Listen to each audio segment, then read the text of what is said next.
RotoGrinders! Welcome to RotoGrinders Today. I'm Jordan Cooper, a.k.a. BlenderHD. If you want to follow me on Twitter. And it's Thursday, March 14th, and I'm surprised I was able to get all that off without coughing.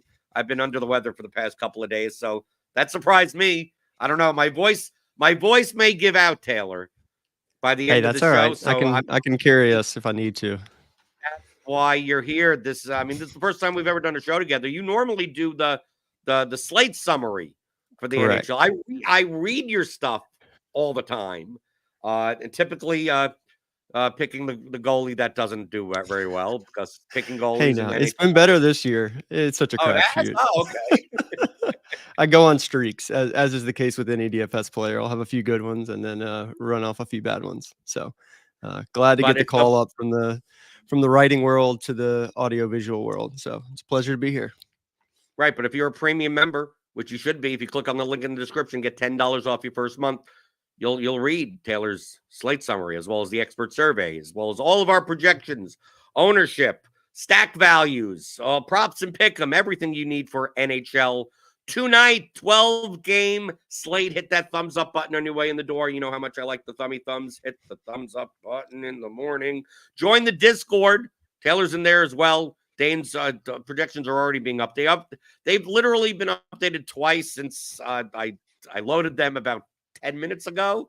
So they're always being updated. The starting lineups page are being updated. So join us there in the Discord for all the news, such as I don't know how I'm not sure how Dane puts this into the model, but are you concerned that all the Jaromir Jagr bobbleheads have been stolen before the Penguins Sharks?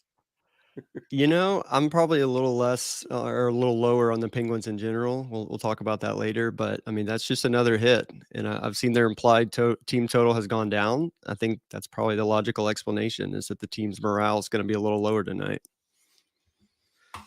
So what teams on the slate are we looking at? I saw in the chat. I remember I only play NHL pretty much Tuesdays and Thursdays.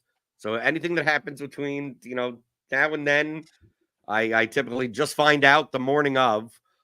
Someone in chat said I had to look it up. Apparently it's Happy Marat Kuznetsov Day. That's actually well pronounced, by the way. I looked it up phonetically. I got that one right. Oh, yeah. And that's easy one, but I got that one right. Yeah. Well, that's my goal for today. When I knew it was you doing the show, I was like, I'm not going to get distracted when Blender butchers names, because when I'm listening, I just get so focused on that. So that's the goal, is just lock in. And yeah, you nailed the first one. So it says it's Marat. Let's see here. Oh, it's a silent K. So it's Husnadinov is what I'm seeing. So now Joel Eriksson Ek is going to be out, right, for the Wild. I'm assuming that's why he's there. He's coming up from the minors. We have him listed on line one. He's 2,500. He's minimum priced on DraftKings. The Wild are one of the top favored teams on the slate with one of the highest implied goal totals. I'd be targeting if Eriksson Ek was in, I'd be targeting the Wild as it is, but now it makes the team even cheaper. It moves Ryan Hartman to the power play unit. The question I have is, what's the deal with this Kuznetsov guy? And at 2,500, is he someone that you have to play? So I had started my slate summary last night, and so I was doing some research on this guy. And I won't claim to be a prospect expert. I'll look here and there as people get called up, but I had only seen this guy referred to in the Discord chat. But it seems like he is a good player. He is not like an offensive genius out there. I think he's more of a two-way player. So pretty good defender, pretty good at offense. So all that to say, if he is on the first line or even the second line, if he's in the top six, I think must play is always a tough term in a sport as volatile as NHL DFS, but it's pretty close. And if he is on the power play, which once again, I don't think we've seen anything yet. If he's on PP1 and line one, then I would argue that he is truly a just free square, put him in there and move on. If for whatever reason he's buried in the lineup or it doesn't look like he's going to see any power play time, you can always fade someone. I mean, could he go out there and end up with 2 points and, crush value? Absolutely. Could he have 3 shots on goal and no points? Sure. So I'm probably in the boat of you play him and you move on, but we'll know a little bit more as the day goes along where he'll slot into the lineup. Because I only ask a question like that because there are a lot of teams that have, line ones, right, with the top players and like joined by a guy. I mean, that's the way that I put it. I look at traditionally this year, someone like Matthew Nyes. Am I pronouncing that right? Yep. Right. Jonathan Drouin, like these types where they're on a line. They're a very good line. Right. But they're not like the odd contributing man a whole out lot. that just like the Tony Snell NBA example of like exactly. Yeah. 33 minutes and no stats. Yeah. Right. And no stats. Right. So that's where I put it of is Kuznetsov, let's say, assuming we're just going to assume right now, like let's say he's on line one, no power play time. Right. But he's 2,500. Right. So I mean, it's extremely cheap for a guy with actual offensive possibilities. Right. Is it more likely? And I ask this of Tim a lot, especially for the smaller field contests, that if he's going to project well in that role, what that is going to also do is just bump up like everyone on the Wild. Because if you're going into something like lineup HQ, if you're building, properly in NHL where you're stacking lines, it makes the Wild with their total line one and power play correlation is going to be like the top value stack of the, and that's with a 9K Kaprizov and with a $6,900 Boldy and even with a $5,100 Brock Faber, that Kuznetsov is more likely to show up in lineups with tons of Wild in it. Right. Kuznetsov could score 12 points on his own and be valuable without Kaprizov or, well, like, let's say the Wild score 3 goals, but only line one only scores one of them. And Kuznetsov is the one that with the goal. Yep. So it's like Boldy as a snowflake, Kaprizov, but Kuznetsov is salvageable. And then you play some other team. To me, I'm not the type of person.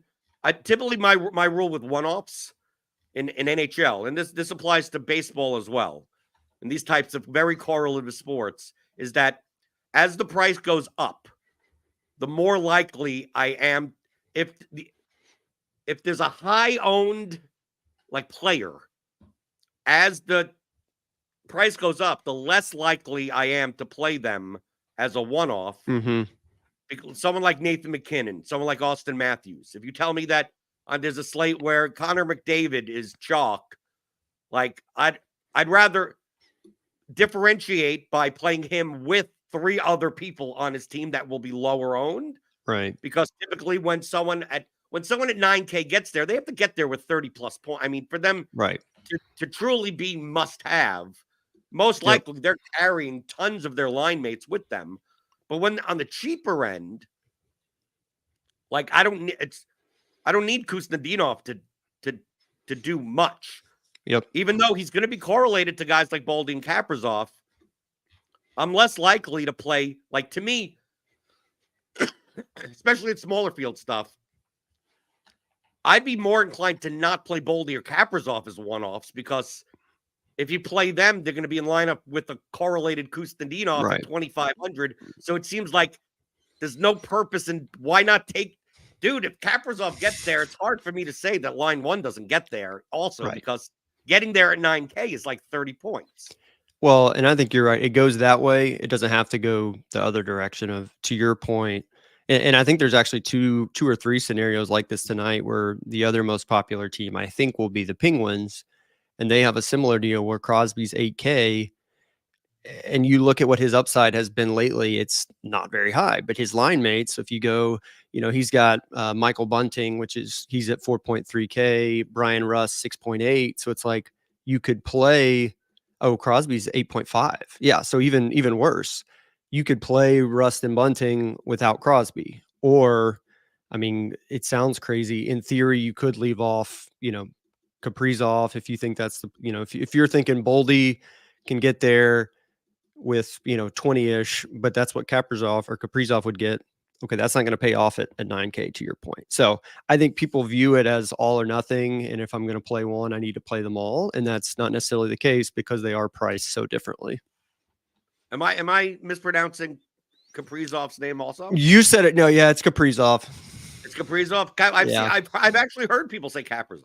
They do say it both ways, but I'm 80% sure it's Kaprizov. I know what you said in the beginning of the show. It's like I want to make it as this is the first show we've ever done together. I want to make it so that you don't have flames coming out of your ears. No, and I will say shout out for picking it up. I mean the names, obviously I'm kidding about that, but it does show, not to inflate your ego here, that you've picked up hockey so quickly. That I mean, there's the nuances of particular sports, but the same concepts apply to everything. And I think that's right. a good example of how you've come in and been able to have success. Is the same DFS concepts are going to be applicable across multiple sports. So right. If for some reason, who cares if I can pronounce the names? If I'm winning? Exactly. The points will show up whether you can pronounce it or not. Okay, so let's take a look at some other teams to target on the slate. We talked about the Wild, obviously the Penguins. Looking through here, I mean, I don't know about you, but the projections seem to like they're an underdog, but the Ottawa Senators against the Blue Jackets. I take a look at a game like this, and I think another game I'm looking to, the games that I'm looking to target. This one would be one of them. Mm-hmm. The thing about the Senators that I tend to not like is that no one is ever that cheap, right? And they could score 5 goals, and you could be wrong. Right. They don't correlate very well. Yeah, right. It seems like I almost would, if they're going to be more popular than the favored home team. Yep. Especially with the way that the Columbus lines are now. Right. I almost feel like I'd rather take a shot on the Blue Jackets at lower ownership. They are my favorite kind of under-owned team, the Blue Jackets. I was looking at them last night, and they have so many injuries right now, which, to be honest, their starting players weren't really that great. And so now we're getting replacement level players who are similar. They're just cheaper now. So you look at some of these second and third lines where guys would normally be playing 10 minutes. Now they're going to be playing 15 minutes. Ottawa is not good defensively or in goal. And so I absolutely think that there's some value. Now, I don't think we'll know until later in the day exactly how the lines will shape out. It does look like we've updated. There was someone that got out. Yeah, Voronkov he's in there. I think he's day-to-day. But yes, to answer your question, I think that the Blue Jackets are one of my favorite. And their implied team total isn't terrible. It's 3.2, which is not bad, whereas the Senators is 3.5. And I do think the Senators will garner more ownership, which, I don't think is the right call given the prices. So how would you play the Senators? Because in addition to them being spread out, like correlation, line one is not like I always, especially since I focus on smaller field stuff, I always give me as much ice time as possible and give me people that always play together. So I tend to focus towards line one, power play one. Like, are they all together? Line two, power play one. I mean, it doesn't matter as long as I'm not going it seems like if you want to play power play one for the Senators, you're doing something like Batherson, Tkachuk, Stützle, Sanderson, or Chicherin, or whatever his name. It feels like, but at even strength, at max, 3, maybe 3 play together at once. Yeah. As opposed to I don't like the mixing and matching of if line 2 scores, Stützle gets there and then power play 1 doesn't get there. Right. Like those, and then you got 2 defenders to choose from. You pick Sanderson and Chicherin gets there, and you pick yeah. So how would you, if you were to play the Senators? I think they're going to be overowned today for a 12-game slate. Yep. But are you more inclined to just say, screw it, play Brady Tkachuk as a one-off and just that's it?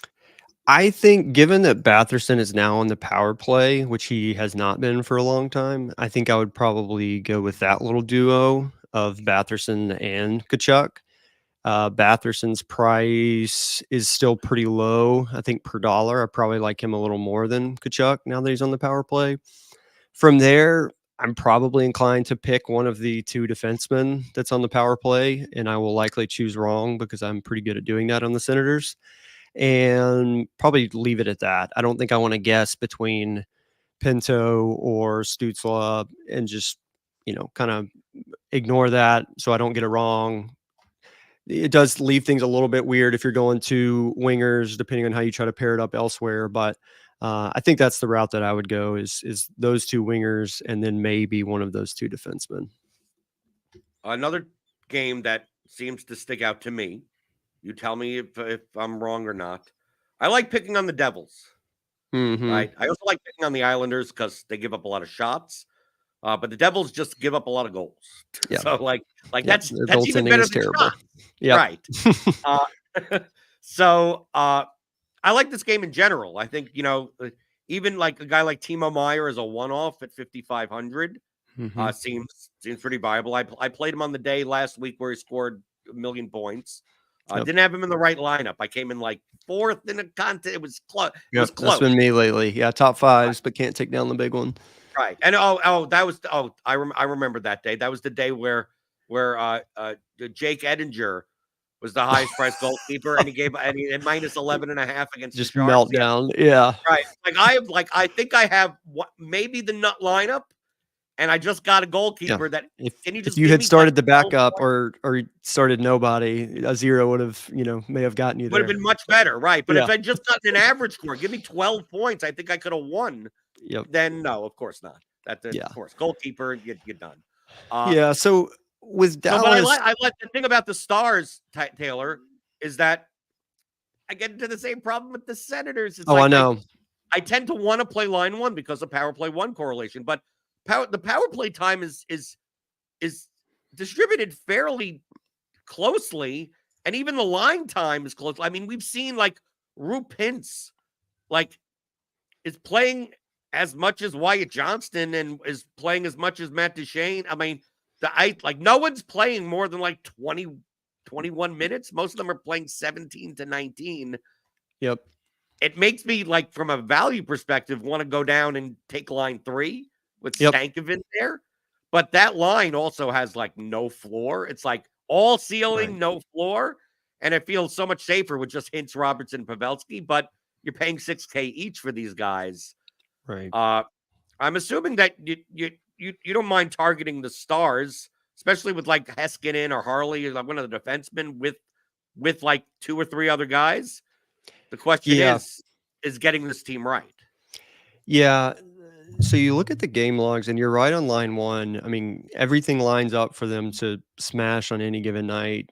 And they just haven't shown any ceiling, which is surprising just because they do correlate. They're all good players. I mean, I'm looking at Jason Robertson's game logs here. He has 3 straight games with 2 points. And yet, from a DraftKings perspective, he has not exceeded 17 points in any of those. It's a goal, an assist, and 2 shots on goal. It's that's fine. I mean, he's only 6,300. That's not going to kill you. But I mean, as I'm scrolling through, the last time he had more than 20 DraftKings points was January 21st. So that's, we're coming up on 2 months where Jason Robertson hasn't had 20 plus DraftKings points. Could it happen against the Devils? Sure, but they've had plenty of good matchups in that time frame. So if ownership is going to collect on Dallas 1, which I think is fine, I understand it, I think I would look at some of the other lines. And you mentioned line 3. So the placeholder lineup that I made last night happened to have 5,200 left over at the utility spot. And I was like, Wyatt Johnston, that feels like a reasonable one-off. I may go back and see if I could have that paired with one of the 2 others between Stankoven and Jamie Benn. But you're right. It's just tough. They are going to score goals tonight, at least 3, probably even 4 or 5. Is there going to be enough concentration? Because for the top line, you're probably going to need 3. For some of these other lines, you really only need, 1 or 2. And that seems more favorable to me. And you can't rely on volume. The thing is that that I also like playing lines where when the line scores, one of the guys has the 5 shot bonus. Yep. Right. I mean, there are some games where the entire line has the 5-shot bonus, right? Where I mean, I played the Devils on a night where it's like, dude, it seems like everyone on the team, like I think they had like 38 shots in total in the game, and like they were going nuts. Because the ceiling is just so much higher for that. Like, yeah, you're right. Scoring a goal, Jason Robertson or Pavelski or Hintz scoring a goal and an assist is nice, but that's 15 points. Right.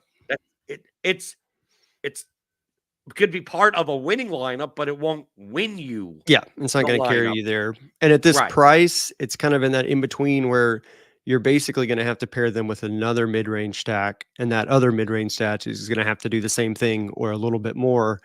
And it's like, I think I would rather either get up to a more expensive stack that I know has explosive upside, or go down, and try to save some money so I can pay up for another stack.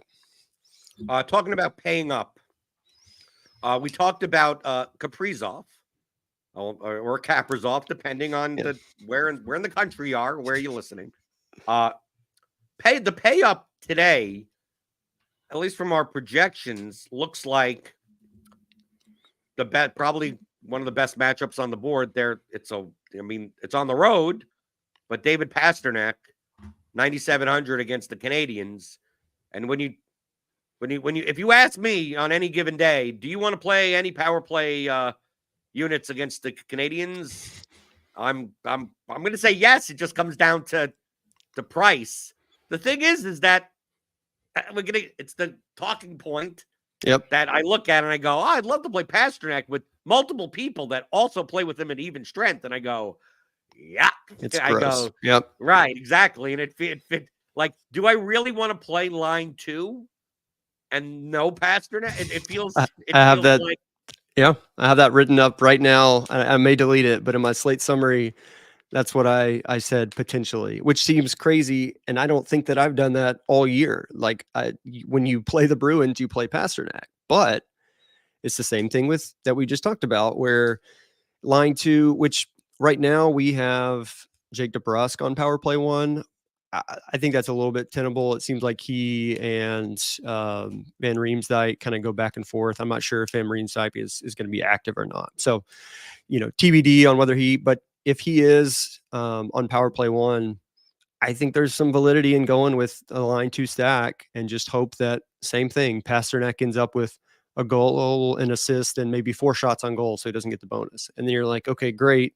Now these other guys who are in the 5K range, they get a goal and an assist. You're good to go. It's terrifying. I mean, could Pastrnak come out, get a hat trick, and you look stupid playing the Bruins without him? Absolutely. But I think there is merit in it. If you're not going to play, like, let's say you're playing a lineup that doesn't contain a high, you're playing a mid-range lineup. Mm-hmm. So you're playing a construction that can't contain Pastrnak or can't contain Kaprizov. If you're going to play for a cheap goalie, I mean, is Montembaugh, I'm assuming I'm pronouncing his name, as leverage against, like, extra leverage. One of the considerations, the game theory of DFS is that like, I'd rather be different in multiple spots than be different in one spot combinatorically. Right. So, for instance, like playing Kaprizov, like a lineup with a high-end player, an Austin Matthews or something like that needs a cheap keeper, will look very barbell-like. Mm-hmm. The mid-range lineups typically will have goalkeepers that are more in the mid-range because there's a way to spend on that in your construction. So the ultra leverage standpoint from a construction combinatorically is to not play a high-end skater, but still play a low-end goalkeeper and just like spend up extra at defense, or don't play that 3K winger like that. So you're never in that range. Your goalkeeper is the true punt. And to leverage against those types of lineups even more is you play the goalkeeper against the popular high-end player. So if you had a choice between playing the Canadiens goalkeeper and the Ducks go like Gibson, the way that this thing is shaking out, I think I'm less likely to play Pastrnak on this slate. That playing Sam Mountainbolt, I mean, is scary. I mean, scary, but I mean that's any cheap goalkeeper is like that. But I don't see, to me on this slate, it feels like, is there a goalkeeper really worth paying up for? Like a lot of the favored teams are teams that aren't really even that good that I No. would rely on for an 8K level goalkeeper. Right. Yeah, I agree. And I mean, you look at what Montembeau has done. So I just had his game log up. What's nice about him, do I think that the Canadians are going to win this game? Probably not. But he has, in 3 of the last 4 games, gone over 14 DraftKings points, and multiple of those were losses. So I mean, you look at Carolina a few games ago. I think that's a pretty good comparison, to Boston. He gave up 3 goals in a loss, but he got the 35 save bonus. So he ended up with 17 DraftKings points. You'd sign up for that every day of the week at 7K, and then you can move on. So I do think of the cheap goalies, I think he would be more intriguing to me than someone like the Ducks. I think the Ducks are just so bad right now that I don't see that many worlds. Like the goalie is truly going to have to save the game. I'm not saying the Canadians are good by any means, but I think they are good enough in front of him that the path to him having a good game is much clearer than someone like a John Gibson or whoever starts in net for the Ducks. Now on the Shark side, I mean, we haven't talked a ton about the Penguins. I probably would rank that in the middle as far as goalies. I don't know who's going for them. I think it may be the Krona guy starting, but yeah, we can talk about the Penguins here in a little bit. But I do think Montembeau is definitely interesting. Let's talk about the Penguins. Okay. I don't think I've ever won playing the Penguins. They don't have the upside that and especially without Jake Gensel there. I mean, once again, I know there's tons of similarities on this slate, but you've got Michael Bunting. He stands out in a good way at 4.3K. They seem to be willing to give him the minutes that he was not getting in Carolina. So as a one-off, I think that can make some sense. Brian Rust, okay, sure, his shot volume is good, but once again, you're looking at 6.8K. And then you've got Sidney Crosby. I doubt he's been this expensive all year. Props to DraftKings, I guess, for bumping up his price just due to the matchup, because it's definitely not due to his recent performance. Let me pull up his game logs here. But I couldn't possibly see paying only 500 less for Crosby versus Kaprizov on this slate. I mean, like, or even like Jack Hughes, or I mean, like, it just like Crosby. I had problems clicking on his name when he was like 7,200. Right. At points when Goodsell was there. And I mean, let this be the day where he gets 5 points. But I mean, that's kind of where I'm at. The matchup to do that. It's just that I was playing the Penguins when guys were out, when Russ was out, and everyone Raquel is cheap, and you could just like they score 4 goals and 2 guys get 2 or 3 points, like for 4K each or something like that. I'm good. I'm fine. I can take even Malkin on the line too, or something. Like, okay, I could get there. It's just that, like, the Penguins, it's like they could score 5 goals this game and no one has a bonus. Yep. Absolutely. Right? And that's a high end outcome for them, because they could easily just win this game 3-1 and that's it. I think that's the most likely. I mean, so the Sharks the other night, I think they played the Flyers, maybe, who I would say are pretty comparable to the Penguins right now, at least offensively. We're, pretty balanced, but not a ton of top end star talent or star power. And I think it was 3-2 Flyers. And yeah, a few guys got there. I think Tippett had the shot bonus and whatever, but like, that doesn't seem like an unreasonable scenario where the Penguins win 3-1, 3-2.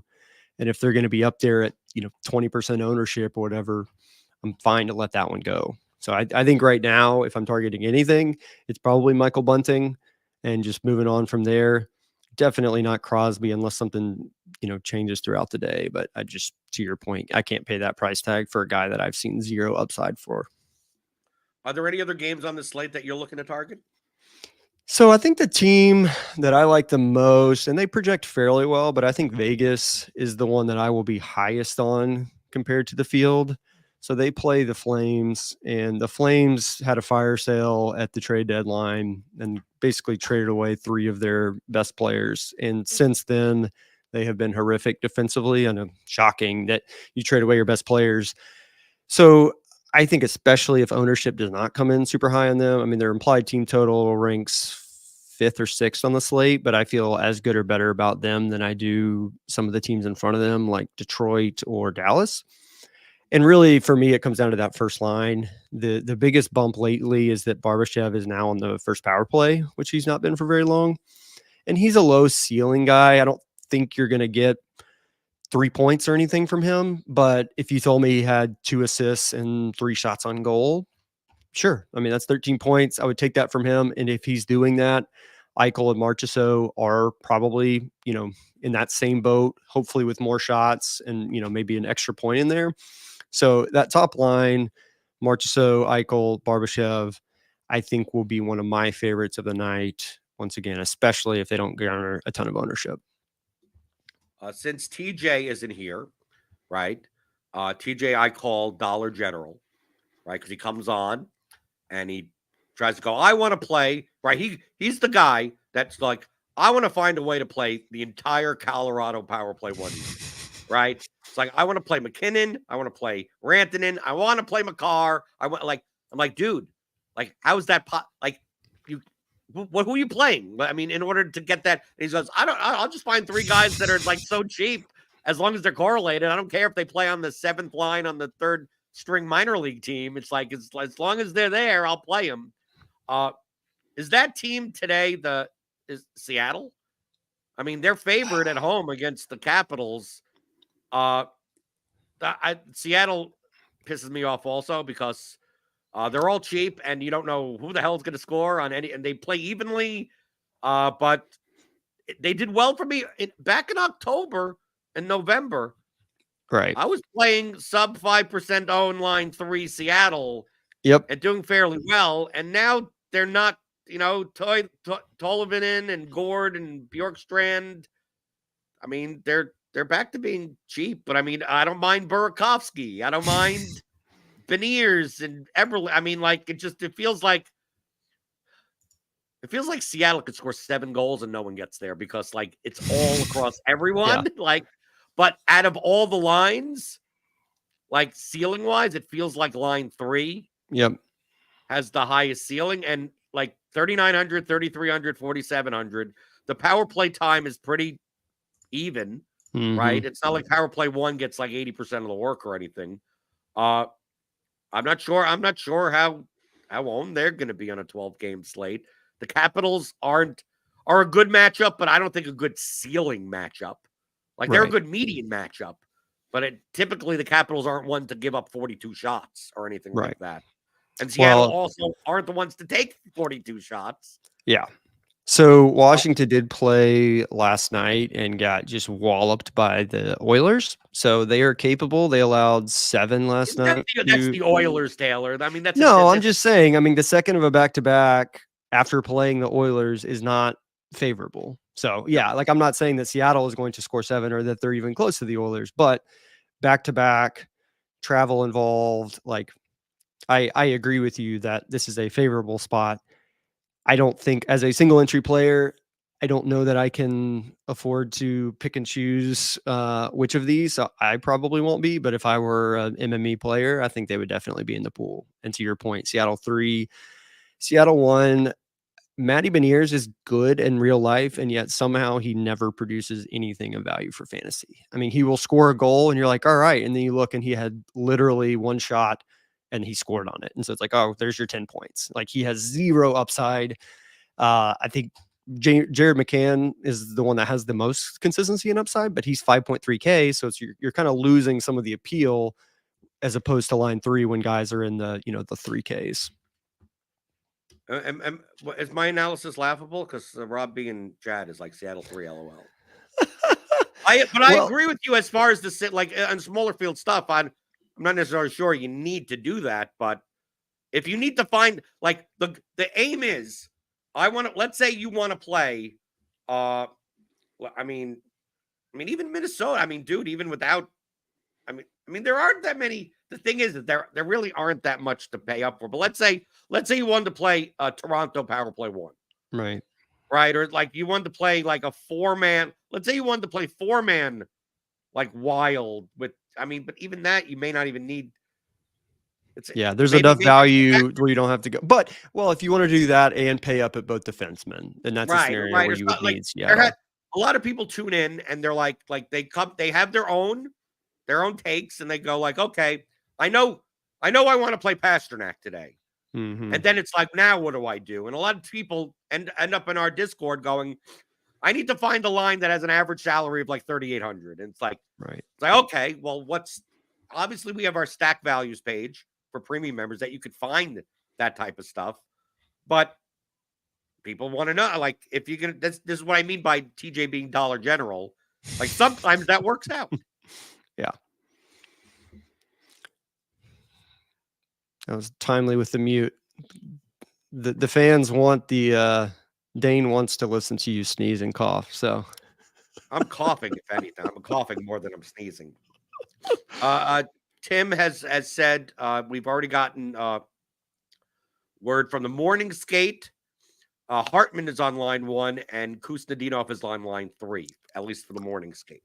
That's funny. I didn't even see that. And I was just thinking, I think that's the dream scenario, to be honest, because I think Hartman does have more upside. And you can, I mean, if you want to play Kuznetsov, like, go for it. That's fine. I think he's a bad play even on line 3, but I think I like that more, especially in the absence. I mean, like you said, there's not a ton of other places that I want to pay up at. So paying the extra, whatever it is for Hartman there. Hartman's only 5,300 for his projection. I mean, essentially I went into the slate going at the Wild are in such a spot where Kaprizov was 9,400, Boldy was 7,200, and Eriksson Ek was 7,800. I'd be talking to you going, is this the expensive full line to play for ceiling on the slate in general? If Hartman's there instead of Kuznetsov, I mean, with full power play 1 correlation, like pairing, I mean, doing that with Brock Faber and just taking 4 of them. And then Matt Zuccarello is 5,800, and it's not like I think he may be the secret sauce. Well, no, I think in my slate summary, I said that he could be the difference maker because when they go off, he seems to be a part of it. I mean, this is the extreme example where they scored 10 goals a while back, but I think he had, 5 points. So if they get there and score 3 or 4 power play goals, I think Zuccarello, who could be half as owned as Hartman, you could do Onslaught or you could sub out, you could do, instead of Boldy, do Kaprizov, Hartman. I think that, Zuccarello, throw him in there as an alternative. I think that makes a ton of sense. And if Kuznetsov ends up on line 3, I mean, it kind of takes him out of the equation. Yeah. I mean, at that point, sure. Like if you want to play him as a one-off, like there's other minimum price guys also on line 3. So it's like he's just another guy at that point. And I don't think he is so offensively gifted that he's going to shine wherever, I think he would do fine if placed with good line mates in a good position.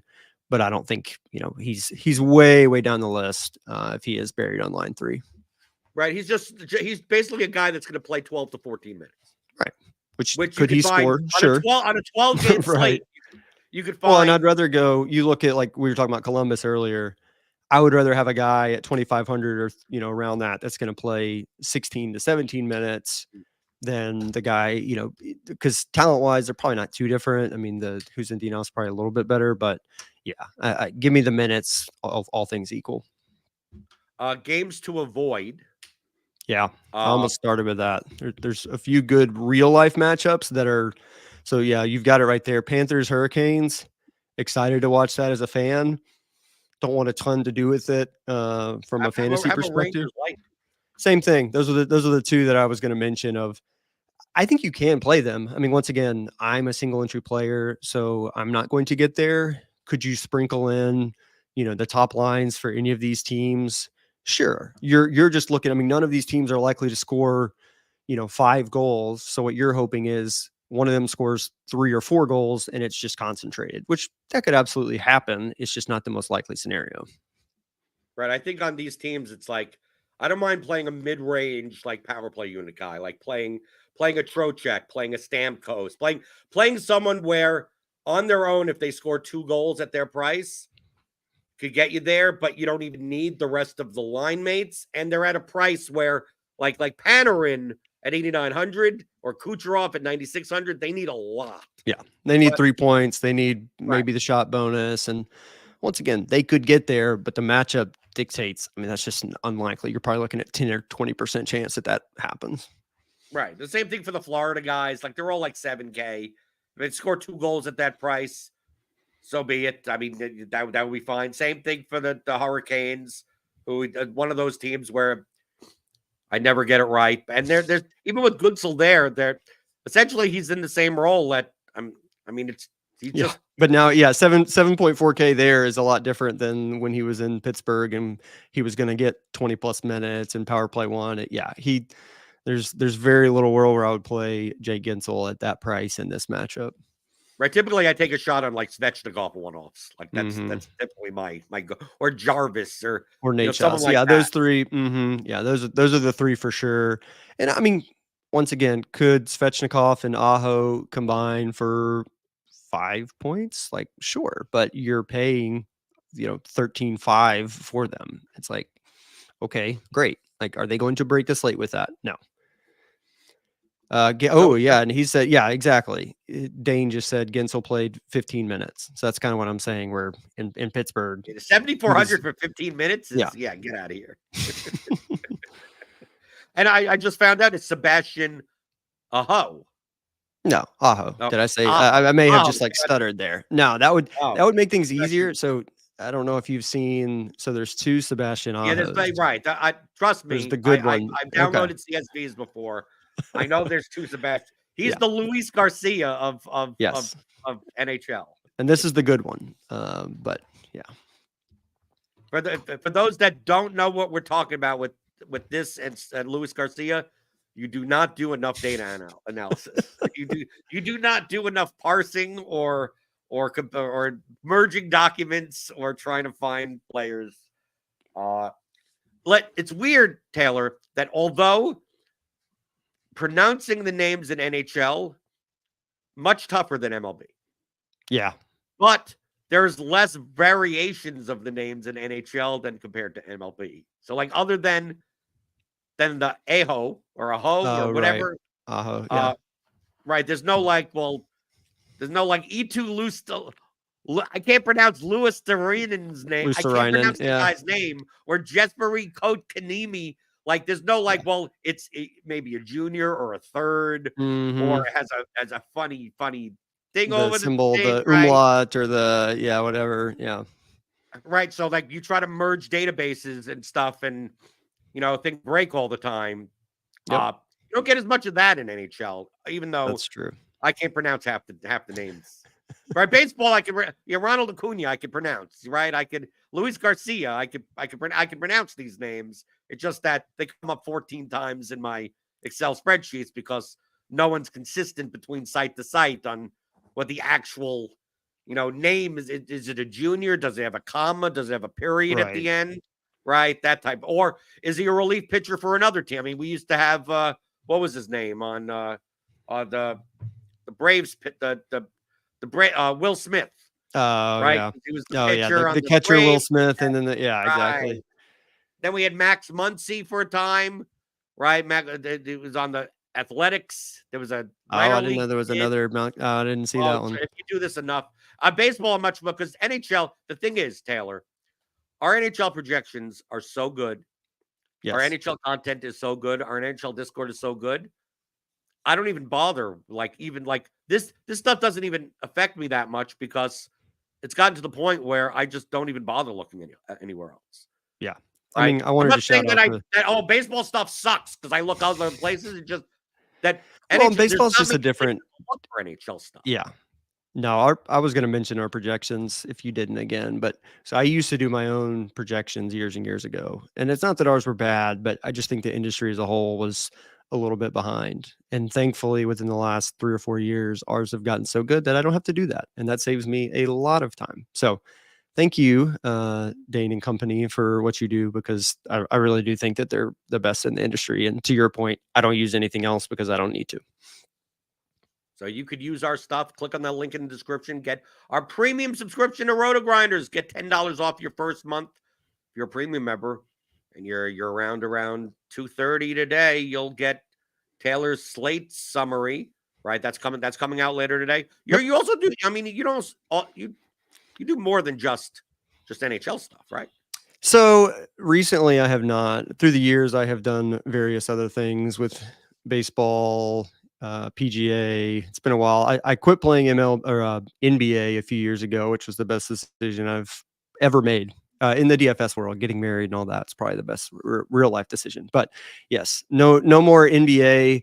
PGA, I'm excited to watch the Players Championship this weekend. I think before I got on the show, one of my guys was already melting down. So excited to see if I'm already out of it for PGA for this week. But yes, expert survey on that today as well, and then slate summary coming this afternoon. Right. So then I think you did a good first time. I know you're more of the writing guy, but you know, like you're a talking I don't mind being in front of a camera.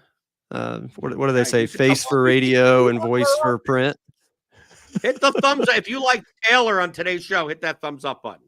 So we'll have to judge. See, the thing is with TJ whores out for likes, so it's hard because he always has some comic book tie into like I'll give you the good stuff if Spider-Man beats this guy, whatever, and you hit the button and whatever, and people love that stuff, right? People love, Spidey. Anything involving Marvel characters, people seem to love. So, like, I don't know. That's like you with MME, though. Or WWE. WWE. Aren't you big into WWE? Oh, yes. WWF Right. and all that? Cares. Yeah. That's fair. I don't, but. Powerbomb play of the week or something? Like, I don't do that stuff to begin with. I can't even pronounce the players' names. Right? You're talking, Taylor, you're talking to someone. I think so far this season, I've watched a total of, I think, 2 periods of hockey. Total. Which 2 is what I want to know now. Were you close to shipping a GPP or something? Yeah, no, it was something. It was a Thursday night that nothing was. I mean, like nothing in my Netflix queue. There's like nothing on, and it was in the early part of the year, so it's like it was exciting because I was learning more about hockey. I think it was a Dallas game. Whatever game was on, TNT or something like that, whatever it was on. And I just turned in just the last 2 periods. It was like 10:30, some West Coast game. And I'm like, okay, I mean, that's, and to be fair, when people make fun of me, Taylor, for like, oh, this guy doesn't watch the games or anything like that. He doesn't know anything. It's like, dude, like I went to the Rangers Stanley Cup parade. Like when I was younger, like, dude, I watched hockey. Like, hockey was one of my favorite sports. I've been to the Madison Square Garden, the old Nassau Coliseum with the Islanders. Tons. It's way better live. A way better live. But also, it's hard. I was traumatized by Jacques Lemaire. Like, essentially, what ended up happening in the late 90s is that hockey became really boring because of the neutral zone trap. Yeah, and then it wasn't good to watch. I mean, it was not good to watch hockey. But it's kind of weird, Taylor, that the last time that I followed hockey, like significantly, Ovechkin was a rookie. Ovechkin and Crosby, like the rookie. To me, when I see Ovechkin and Crosby, I go, oh, the exciting rookies that were just drafted. That's hilarious. That's how long before this season. I would have people call these like the senior citizens. I'm like, oh, those were the exciting players, like Jaromir Jagr bobblehead. It's like, dude, that's when I watched hockey. Mario Lemieux and the Penguins and Messier and all the Gretzky was still playing. Yeah, like, come on. That's a tiny bit before my time, but you're not that much younger than me. I mean, we're not going to discuss ages on here. So I'll say this: when the Predators came to Nashville is when I was introduced to hockey. Before that, I had no idea, and then went to opening night for the Preds. Yeah, I was watching Rangers Hartford Whalers games. Yeah, Yeah. So I may look a little older, but I was somewhat of a kid when the Preds came. So you can deduce my age through that. So Right. The Carolina Hurricanes. Like I remember, like the types of stories that I remember. I remember when Eric Lindros like sat out a season because he didn't want to play for the Nordiques in Quebec. Right. So like I'm 44. It's not like I'm like a senior. yeah, you got me citizen by a or little bit. Yeah, no, you got me by right. a little But I bit. mean, I watched in the 90s. I mean, essentially, you Yeah, know, the 90s, I watched in the the early early 2000s. I was just a 90s. little behind Right. you. Right. That's awesome. But Well, that's it was my a pleasure. at least that's my credentials for hockey. Hey, Right. My that's good credentials for enough. most. Right. So there you go. Awesome. Okay. Hit the like button. We're getting news in the Discord, rotogrinders.com/Discord. Seems like Kustadinov is going to be on the second power play unit, and Hartman is going to take Eriksson X spot on the power play 1. So it seems like that'll be updated in our that'll bump up Kustadinov a little bit, right? Even if he plays on line 3, right? A little bit, but I think they're one of the teams that's pretty heavily split towards power play 1. And sometimes even like Kaprizov will stay on the second unit. So it doesn't move the needle a ton for me. It's better than not being on the power play 2, but I still don't think I'll have a ton of interest. But I love the fact that I don't even need a hockey Twitter list. I just need a Discord. That yes. It's I know Dane and you and Tim, like you guys have the Twitter list and you just oh, something happened. It's right in there. And it's like, even if it's a small, like, dude, sometimes I look and I just like, you know, oh, this some third pair defender is now on the second. Like it doesn't affect my lineup. It doesn't really affect anything, but it's nice to know that it's nice. It's more of the peace of mind. Yeah. That anything is worthwhile. It would have been I don't even not knowing, not watching, especially not watching the games or anything. Like having Twitter lists and go, oh well, this guy's getting called up. Does that matter? Like, dude, if it didn't get even if it didn't even get posted in the Discord, yeah, then no one was playing him. No one cares. Yeah, right. No, last night Matthias Ekholm was out for the Oilers, and our Discord is how that popped up. And I had him in my lineup, and I probably would not have seen it otherwise. And my replacement guy ended up with like 15 and won me a few $1,000s. So that's what the Discord is for. If you're not in there already, join. And that's free. It shouldn't be free. I always say that's true. That's true. We should free, have the super secret premium one and then the free one. I don't know why. I don't know why it's. Truthfully, I don't know why it's free. So if you haven't joined yet, join rotogrinders.com/Discord. Like I said, hit those thumbs. If you wanted to see more Taylor on the show, hit that thumbs up button. Massage the like button. Hit the subscribe button if you're new here. Hit the notification bell to always know when we go live. Later today, we got Grinders Live. We got Crunch Time for NBA tonight. Tomorrow, Squirrel Patrol will be on. We'll talk about the not great MMA card that is on Saturday. And baseball is back soon. So baseball, we'll also, for people that know, like, I don't care about NHL DFS. It's like, well, we'll talk about baseball also on a lot of these days. And with NBA, everything. I mean, basically my show is whatever you're thinking about in daily fantasy, props, and pick'em. We've got on RotoGrinders today.